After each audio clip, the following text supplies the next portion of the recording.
โดยวิธีการสร้างอีเมลเนาะการสร้างอีเมลก็เรียนรู้เข้าไป Google Chrome แล้วก็เครื่องอินเทอร์เน็ตเราจะใช้ตัวใดก็ได้เป็นตัวอย่างเข้าไปใน Google Chrome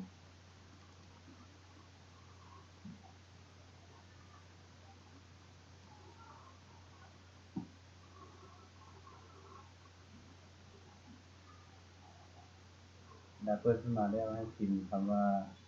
ตัวอย่างให้สร้างให้เป็นภาษาลาวครับคำว่า Google GOO CLE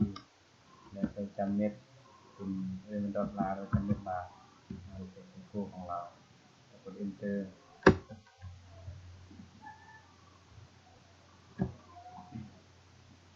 แล้วเข้ามาแล้วเนาะถ้าอยากให้มันเป็นภาษาลาวเราเลือกต้องทำภาษาลาวก่อนวางแสดงเข้าในนี้เรียกว่าการเข้าสู่ระบบที่มันเป็นภาษาลาวแล้วเข้าสู่ระบบถ้าผู้ใดที่ว่ามีอีเมลค้างอยู่ให้ออกจากระบบก่อนแล้วถึงมาเข้าสู่ระบบหลังจากมาห้องนี้เนาะอันนี้เนี่ยที่ค้างอยู่ในของผู้ที่ว่าที่อยู่แล้วแล้วมันค้างตามนี้แต่ว่าเราสร้างอีเมลใหม่เข้าไปใช้บัญชีอื่นๆแล้วก็เข้าไปสู่การสร้างบัญชีเนาะถ้าเป็นภาษาอังกฤษเรียกว่า create account แล้วเข้ามาเลือกสำหรับข้อยเองในนี้จะมีอยู่ห้องการใช้ชื่อนามสกุลชื่อผู้ใช้รหัสผ่านชื่อตัวอย่างเอานามสกุลนอสิทธิ์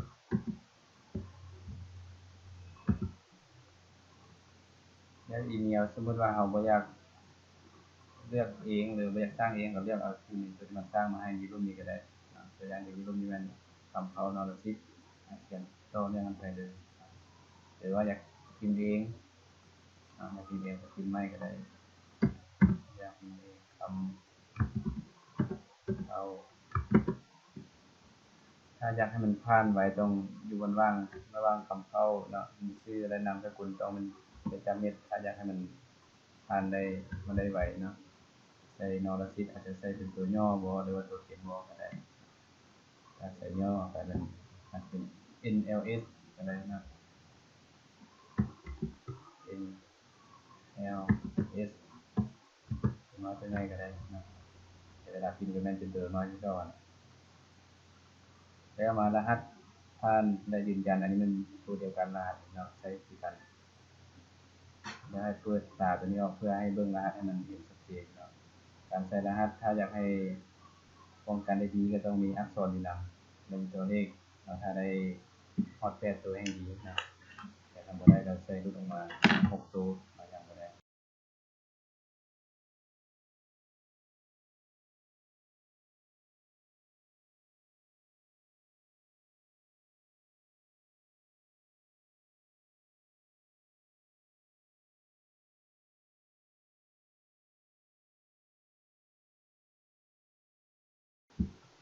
หลังจากแล้วนะให้คลิกต่อไปถ้าว่าอีเมลบ่ผ่านจะขึ้นแบบนี้เนาะแสดงว่าอีเมลตัวนี้บ่ผ่านต้องได้เปลี่ยนผมบอกว่าชื่อผู้ใช้มีชื่อใช้แล้วเปลี่ยนจะเป็นอาจจะเขียนเป็นเพื่อให้มันได้นอละสินอลิ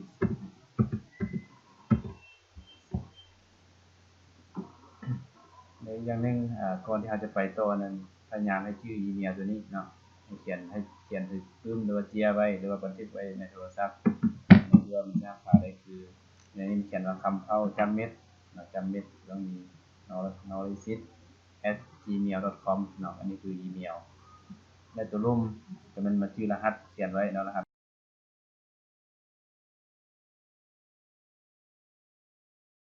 เรียกต่อไป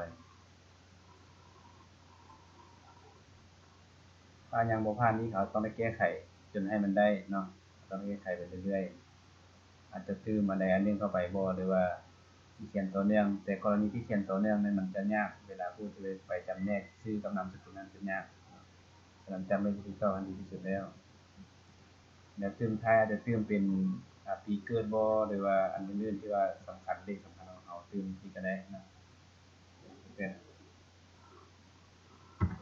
เกิดจะแปดตื่มอีกเนาะแล้วก็จดอีเมลไปตัวนี้ลองต่อไปก่อนมันได้บ่แล้ววันนี้แสดงว่าได้เนาะถ้าบางคนนี้มันใช้เบอร์โทรศัพท์แต่เฮาอยู่เวียดนามก็เป็นเบอร์เวียดนามเนาะเพราะว่าคันอยู่ลาวก็มันใช้เบอร์ลาวเพราะว่าเดี๋ยวนี้อยู่เวียดนามเอาจะใช้เบอร์ลาวบ่ได้เพราะมันส่งรหัสเข้าเบอร์ลาวเนาะฉะนั้นเราต้องได้เอาเบอร์เวียดนามไว้ก่อนเดี๋ยวกดเบิ่งเบอร์อยู่ในโทรศัพท์นะเบอร์เวียดนามเบอร์ใดก็มาซื้อใส่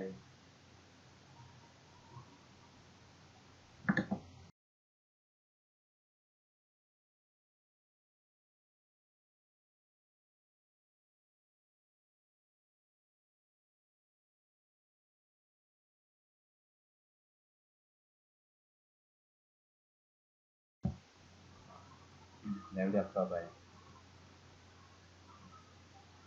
แล้วตัวนี้ที่ติดต่อนี่มันเอารหัสมาจากโทรศัพท์มันจะเด้งเข้าโทรศัพท์รหัสมันเข้ามาแม่น512529นี่รหัสยืนยันเนาะ512529แล้วเลือกพิสูจน์ยืนยันมาฮอดตัวนี้นะแม่นมันจะบอกว่าที่อยู่อีเมลสำหรับการกู้คืนบัญชีนะถ้าว่าเรามีอีเมลตัวใหม่ตัวอื่นที่ว่ามันใช้ได้อยู่ปกติแล้วเราอยากเอามายั่งยืนหรือว่ายืนยันช่วยเนาะช่วยเบอร์โทรกรณีที่ว่าเบอร์โทรนี้ใช้บ่ได้เราก็ใช้อีเมลนี้ถ้าเราบ่มีเราก็ข้ามไปบ่ใช้ก็บ่เป็นหยังในวันเดือนปีเกิดเนาะ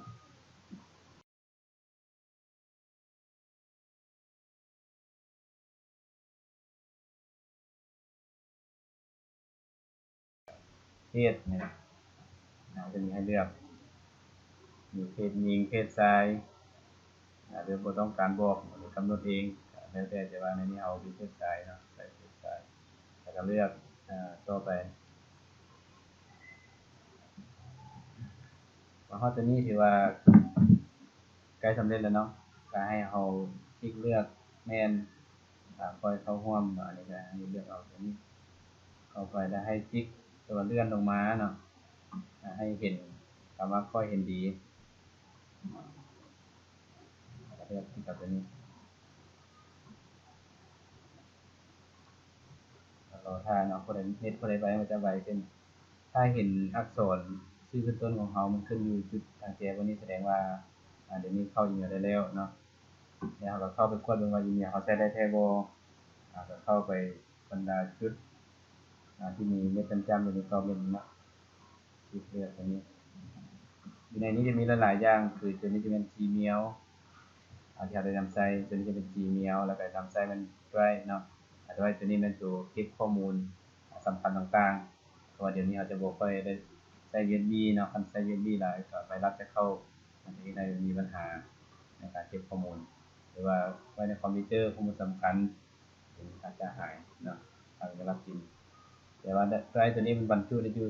15กิกเนาะ15กิกฉะนั้นให้เลือกเอาข้อมูลที่สำคัญที่สุดตัวพวกเอกสารบ่ที่เราบ่นักปานใดต้องให้มีไว้เนาะแล้ว Gmail อันนี้บ่ที่เขาจะส่งอีเมลต่างๆเนาะเข้าไปเบิ่ง Gmail ก่อน